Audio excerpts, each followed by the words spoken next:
वक्फ कानून को लेकर देश भर में मचे बवाल के बीच अब मोदी सरकार बैकफुट पर आती दिखाई दे रही है। मुस्लिम संगठनों के बढ़ते विरोध और बीजेपी सहयोगियों के दबाव ने बीजेपी की टेंशन बढ़ा दी है।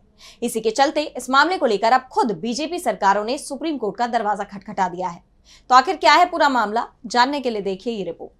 वक्फ संशोधन कानून लागू होने के बाद बीजेपी बहुत उत्साहित नजर आ रही थी, लेकिन बीजेपी ज्यादा दिन ये खुशी नहीं मना पाई, क्योंकि इस मामले को बढ़ता देख बीजेपी की टेंशन अब काफी बढ़ गई है। यही वजह है कि पहले केंद्र सरकार ने मामले में कैविएट दाखिल की और अब 7 डबल इंजन वाली सरकारों ने सुप्रीम कोर्ट का दरवाजा खटखटा दिया है। 16 अप्रैल को सुप्रीम कोर्ट में वक्फ संशोधन कानून पर सुनवाई है। उससे पहले महाराष्ट्र, असम, राजस्थान, छत्तीसगढ़, हरियाणा, मध्य प्रदेश और उत्तराखंड की सरकारों ने आवेदन दाखिल कर नए कानून का समर्थन किया है। इन राज्यों ने कहा है कि नया कानून पारदर्शी, न्यायपूर्ण और व्यवहारिक है। कानून के खिलाफ दाखिल याचिकाओं का विरोध करते हुए इन सभी राज्यों ने अपना पक्ष भी सुने जाने की मांग कोर्ट से की है। अब यहाँ सबसे ज्यादा गौर करने वाली बात यह है कि इन 7 राज्यों में सीएम बीजेपी का ही है।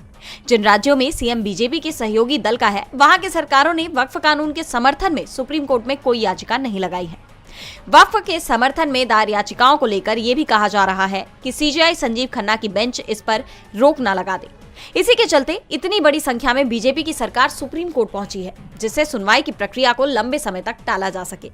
सुप्रीम कोर्ट में बीजेपी शासित राज्यों ने कहा कि ये व्यवस्था को सुधारने वाला और प्रक्रिया में स्पष्टता लाने वाला कानून है। इसमें वक्फ बोर्ड के अलावा सामान्य लोगों के भी हितों का ध्यान रखा गया है।